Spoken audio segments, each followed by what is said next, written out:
All right, guys, let's do this. What up? It's JoJo on the radio. This is the iHeartRadio Countdown. Jonah Marais, what's up, man? What's going on? When's the last time I know we've talked over the last couple of months, but when's the last time we sat down like this? You know, it's been Probably 5 years, at least, maybe 6. with the guys, right? Yeah. Dude, this thing is happening, this solo thing. I mean, you've been doing solo now for a couple of years, but this is the breakout moment, and it's got to feel good, right? Thank you. Yeah, it feels like we got a lot of momentum, and it's a lot of hard work that's just coming to a head right now, and it feels good. You live in LA, right? I do, yeah. A couple of weeks ago, we had, as everybody's heard, these crazy fires. You know, we've all.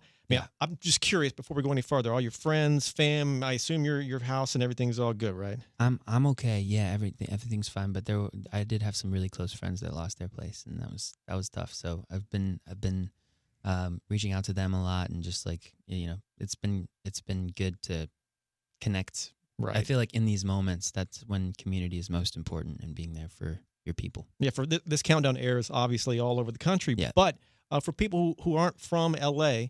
Kind of explain like what that was like, because my house didn't burn. Yeah. I was blessed, thankful, but I feel like we were all on edge, suitcases packed. How would you describe that experience? Yeah, it was super unsettling. I mean, to have the place that you live be surrounded by fires. There were 4 different fires from all different directions. Probably more than that, but those are the major ones. Yeah, more for sure. So I packed a bag. I tried to throw. I feel like I don't have anything that's like crazy important. These are just material things. What did you put in the bag, in your go bag? Just like my go-to clothes, and then like my Bible I got, right. Laptop with all your stuff on it, probably. Laptop. I got a diary in there, and that's kind of it. All right. Not too much. I'm glad you're super safe, and I hope your friends, rebound super quick as well. Thank you.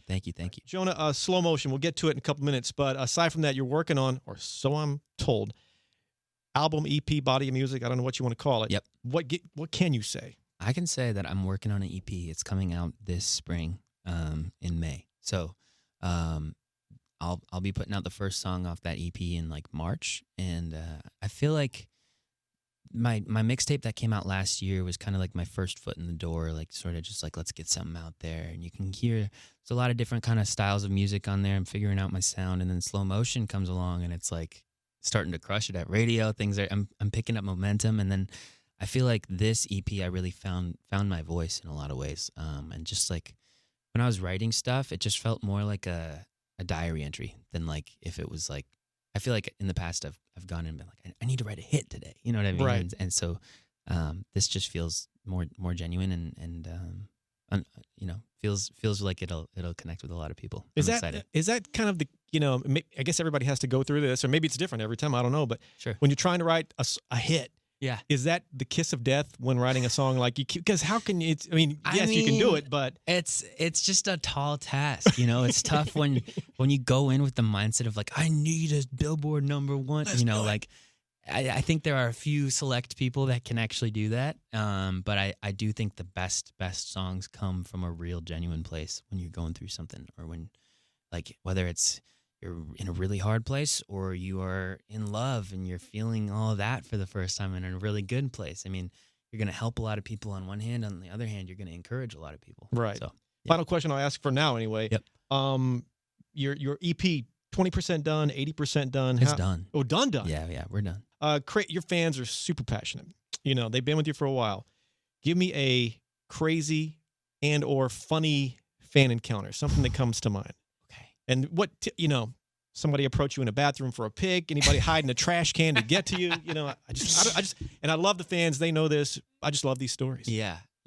I mean, I think most of my fans are super respectful, super kind, but like every anything, when there's a lot of people, right. There are just those people that are a little out there. And, we had someone with the band, I think me and Daniel were sharing a room, and we got back. By the way, he's talking about Why Don't We? Yes. If you don't, sorry, I should have said that. Yeah. Anyway. Yeah.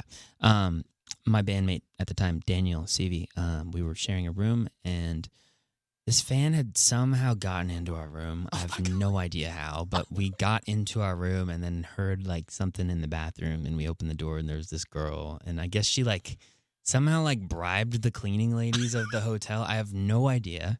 But that was probably like the craziest. Like, okay, how do we handle this? Like, What did you do? Like, hey, how you doing? Yeah, we were kind about it, but it was also like, this is weird, you know. I mean, for anyone who's don't not be in here, if you're not I mean, when you really think about it, I mean, for you and the famous boy bands, famous artists that have that rabid fan base, it's kind of on the normal-ish. Yeah. But if you're a normal human being with somebody in your bathroom, yeah, that's not normal. That's like called the popo, Yeah, yeah. I mean, yeah. Luckily, everything was fine. Maybe they had to use the bathroom, Jonah. Yeah, it Maybe could have been. Nothing to do with it. Give me the story. You wrote, or you guys, both of you wrote Slow Motion kind of by, and I'm putting words in your mouth, kind of by accident. Like I think I heard the video you guys posted where a bathroom break was happening, and I guess you come back or somebody comes back, and it sort of just kind of happened, right? Yeah. We were working on a different song that night. I don't even remember what the song was.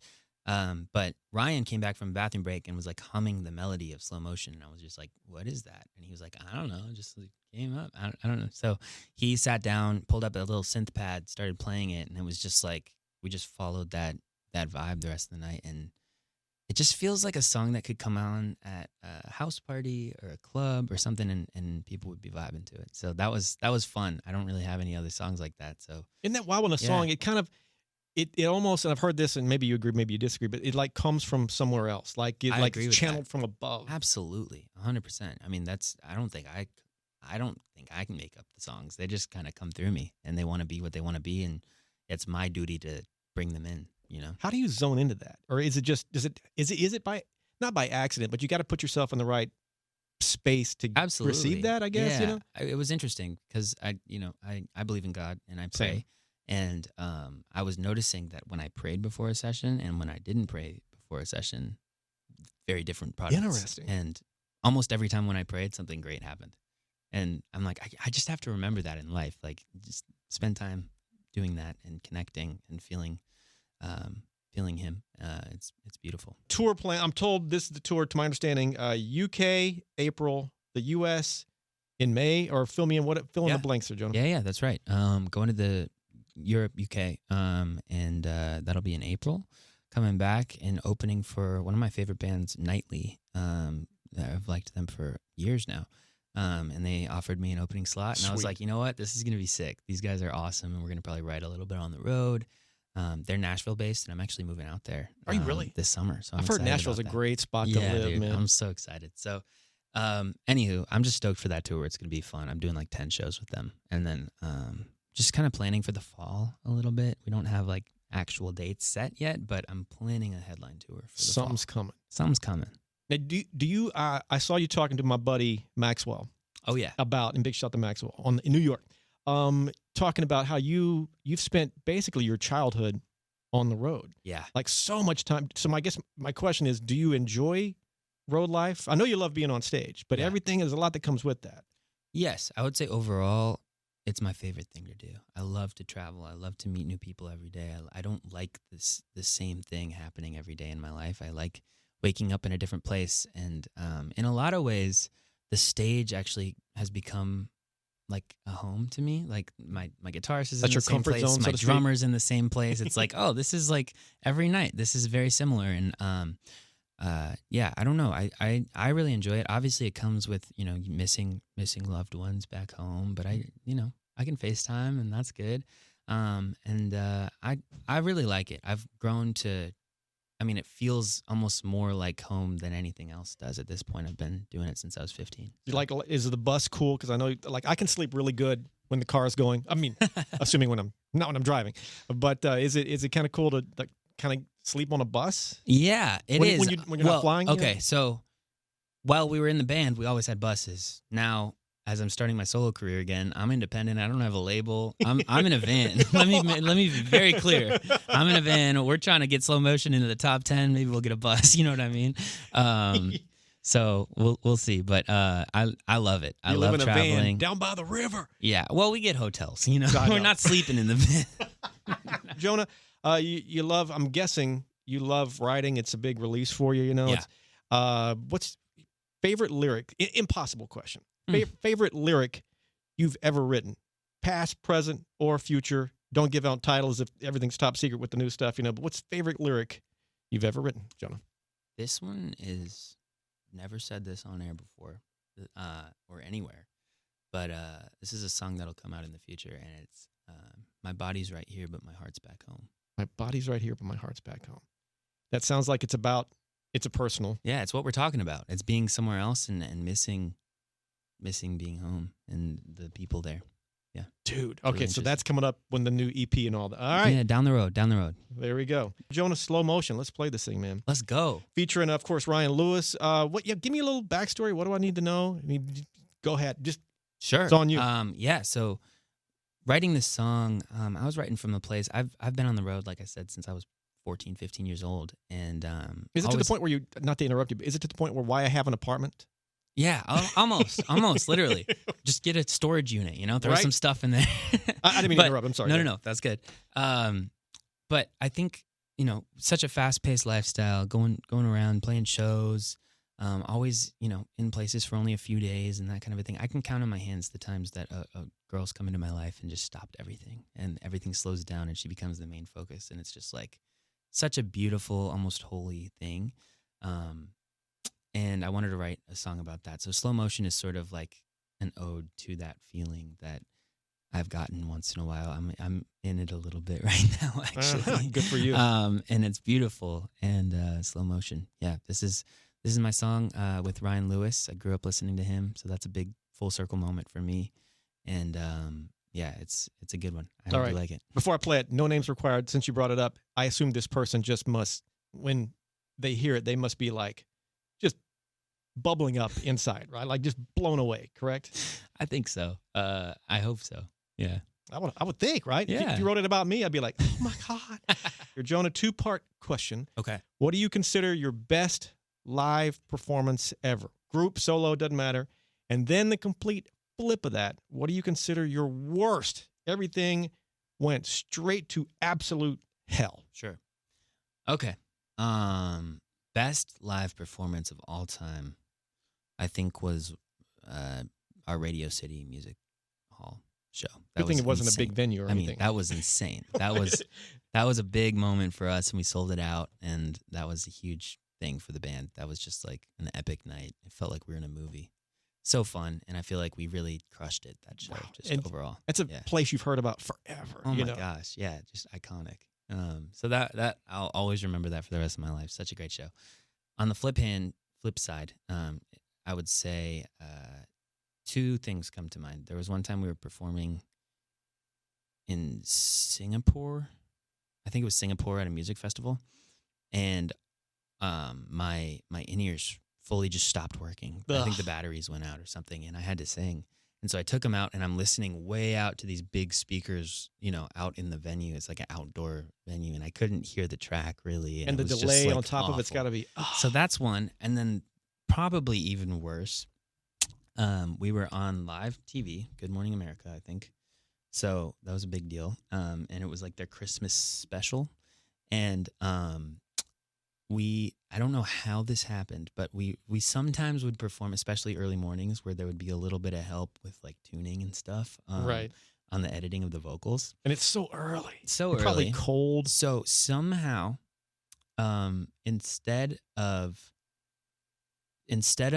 us hearing our dry vocal and then the tuned vocal going out into the broadcast, so people would hear the tuned version of it, it got flipped.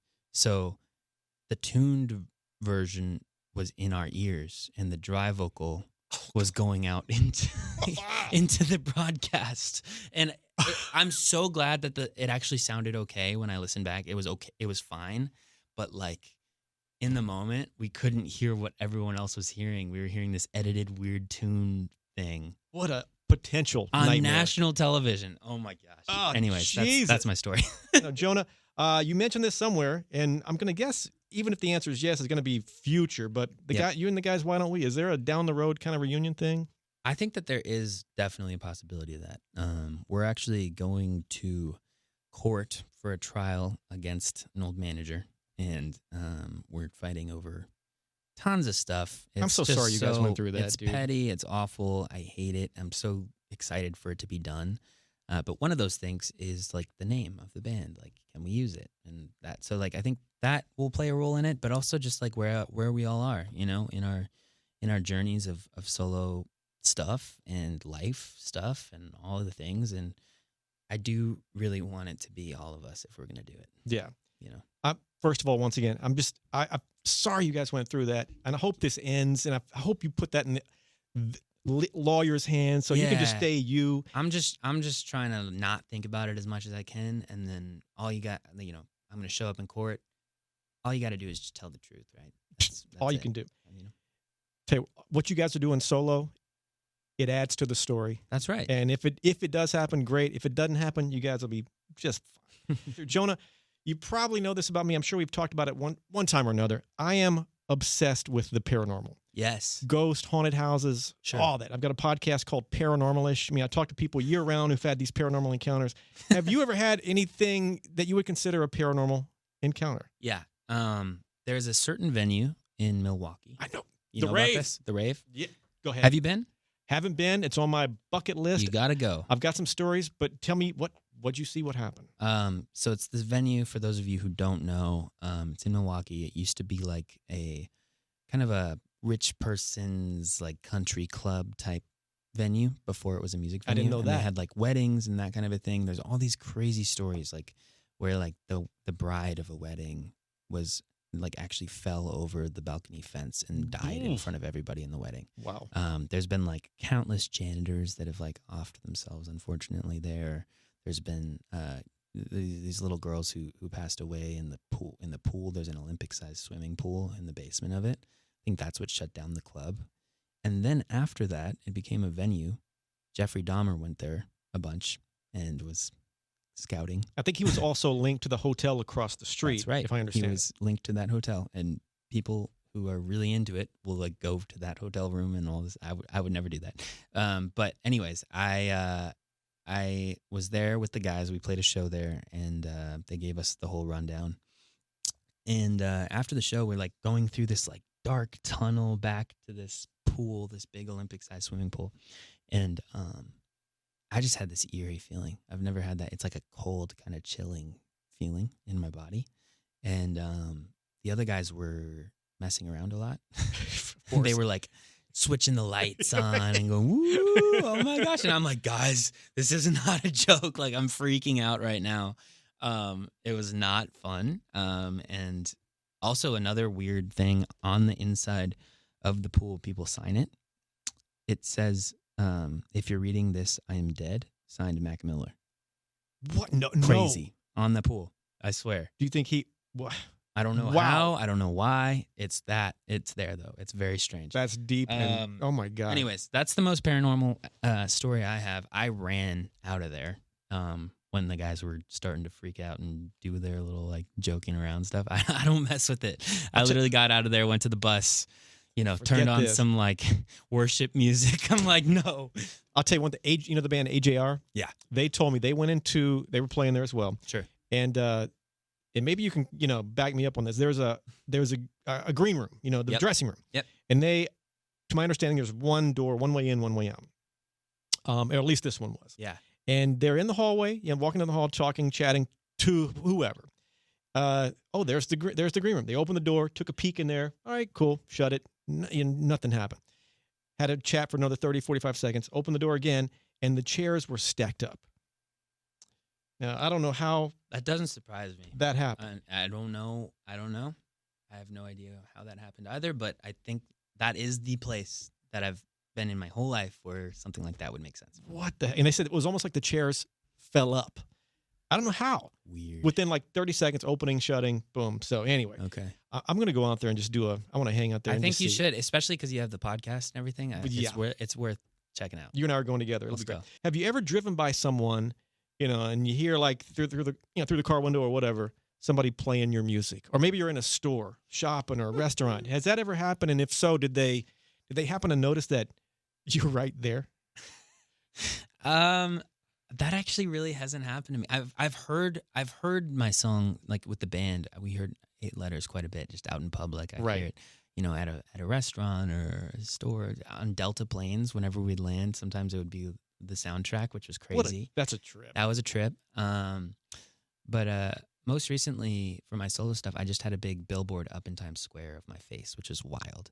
I've just a crazy feeling walking around the corner in Times Square and seeing your big old noggin up there. I mean, really, that's got to be almost like, and maybe you're kind of used to things like this, being a musician and whatnot, but that's got to be super surreal. Very strange. Yeah, and I did walk up to one person. I was like, "That's me." New Yorkers like, whatever, like whatever, get out of here, get out of here. Like they're just not even like giving me anything. I was like, okay, all right, Jonah Marais. Yeah, but it's still, man, and I bet New Yorkers are like, I don't care if it's you. Give me get the hell out of here. Give me a pizza. Oh man, yeah. Slow Motion is out. Get on it. New album or EP rather coming up. Relatively soon. Details on that coming up. A couple of true or false, Jonah. Yeah. True. First question: true or false? You're a coffee super fanatic, or is that a little too much? Very true. Anything like favorites you want to throw in here? I just like a latte with a bunch of espresso. Oh man, I'm like, yeah, I love me like 4 shots of espresso. Good for even at night, like before you go to bed. You're no, like, boom, no. boom. I'm not that crazy. I'll have a little coffee, after dinner sometimes if I'm gonna stay up and have a conversation with somebody or something like that. But I don't go coffee right before bed. You ever had an espresso martini? I have. I'm a year sober though, so I'm not. I'm not drinking anymore. Well, I was about to say you shouldn't do that. Shouldn't do that. No more. Bad. But back in the day, yes, too many of those. Okay, gotcha. Fair enough. You're talking about me last week. Jonah Marais, true or false? Well, I think you were backstage at one point. And you shared some box of popcorn with Sabrina Carpenter. What's that story? Is there anything fun with that story, or is sure? She's a great girl, man. Just love her.